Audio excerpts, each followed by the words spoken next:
Good afternoon, everybody. Doug Jenkins with you live from the Findlay-Hancock County Chamber of Commerce. I told you to be back with you this afternoon. There's a lot going on this Wednesday, and now we're meeting new members. Buckeye Family Farms, Ryan and Shannon George joining us today. Thanks for joining us. Thanks for having us. Thanks for having us. So if you listen to the podcast, Chamber Amplified, and if you're not subscribed to the podcast yet, what are you doing? Go make sure you get that done after this. You've had a chance to hear from Ryan and Shannon already. They were Small Business Award winners in 2022 and just continue to grow their operations outside of Arcadia. Let's get people familiar with Buckeye Family Farms who maybe aren't yet. You guys make delicious popcorn, but how did this get started? So in 2020, during COVID, in the spring of 2020, the kids were at home. Dark times. Yes. We were getting bored. We grow corn, wheat, and soybeans on our farm. The kids were looking for something interesting and fun to do. So we decided, what the heck, we'll try and plant a little bit of popcorn for something to do. Give them something to look forward to, check out throughout the summer. So we started out with about a half an acre of popcorn. And since then, we went from a half an acre to 5 acres to 10 acres that we had last year. So it's been growing quite nicely here in the last 3 years. It's amazing just how rapidly it has grown. How have you been able to scale so quickly to be able to provide to stores both in the area and outside the area? So we've been able to with our ag background and with the farm equipment we have, the scale of popcorn is much smaller than what we normally do for corn and beans. But still, the way we do it, as of right now, we're still picking the popcorn on the ear like they did, 40, 50 years ago. But we upgraded some equipment. We got some bigger material handling things, upgraded our sorting and our shelling process a little bit. So we've been able to grow, and that's something that we're continuing to do. We even went and looked at an operation this morning to allow us to custom clean our popcorn for us. So that way, if we keep growing and expand to where we can't do that ourselves in an efficient manner, we've got some local people that can help us out there as well. It's very cool to see how quickly it's come about. Do the kids still help out? It started off with as their project. I'm hoping they still get to do some work there, right? They do. They when we don't have school, they're always out here helping. So whether they like to or not, but they do have their own jobs. Our youngest is 7 years old, so he's the head sweeper in the facility. But they've learned to do different things. They help us with packaging our popcorn. Our oldest is starting to run more of the equipment and helping us sort the popcorn. So they definitely help us when they're here and not in all the after school activities. Of which there are many for sure with them. It's one thing to be able to make great popcorn, and we'll kind of talk about that here in a second, but then you have to get the word out that, hey, we want to put this in stores. What was that process like for you?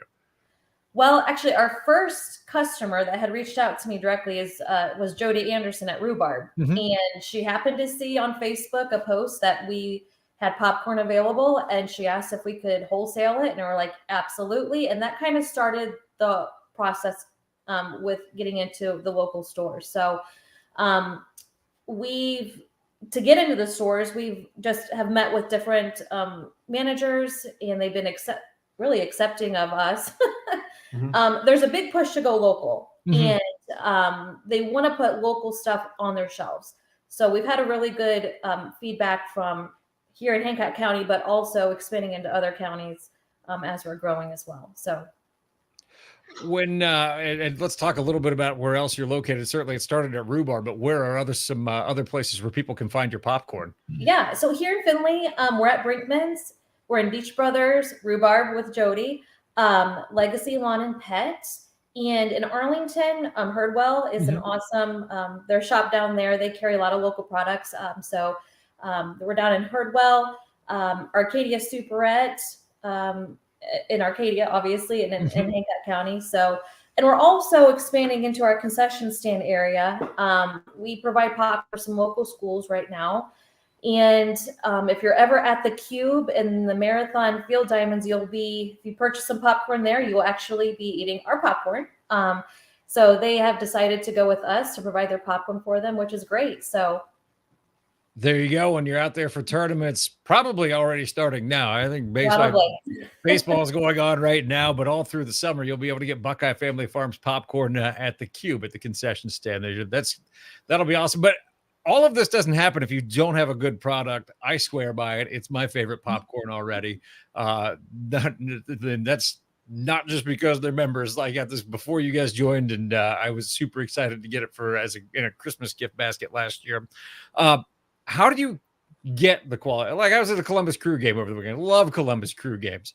Their popcorn could use a little work. I don't know if you're scaled for professional level pop, but how do you make sure that you have the best quality product that you're sending out?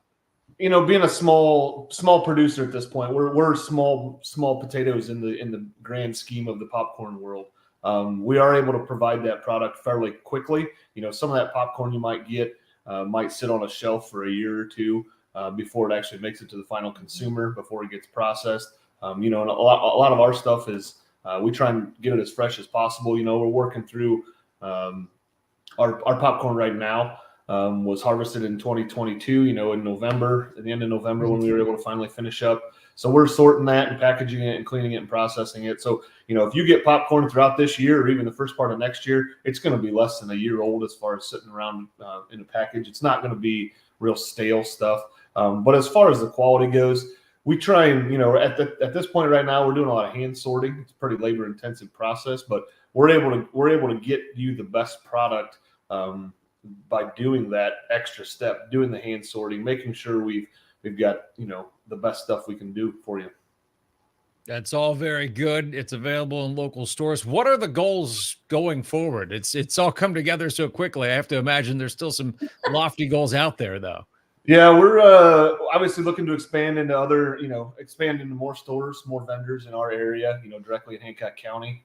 If somebody's looking for popcorn and they go into a store, we want them to see our bag and grab it first just because it's local.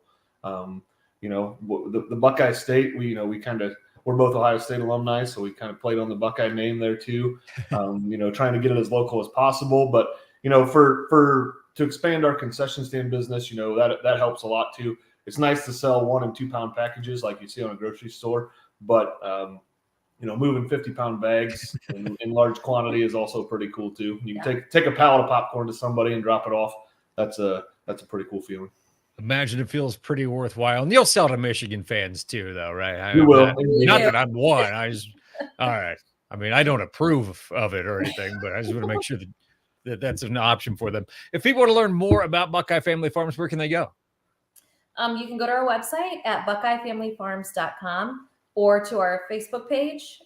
You can call or email us anytime. Our contact information is both places. So we're happy to help you with whatever you need. Well, I'm really happy to see how things have been going for you. I am one of your biggest fans because the product is excellent and I swear by it. I think you'll enjoy it too. Thank you for joining us today. Thank you for being a Chamber of Commerce member as well. Thanks for having us, Doug. Absolutely. Well, that'll do it for our live broadcast today. We are back with you Friday. We have a ribbon cutting coming your way Friday afternoon, so make sure you stay tuned for that. Make sure you're subscribed to the page and have alerts for whenever we go live.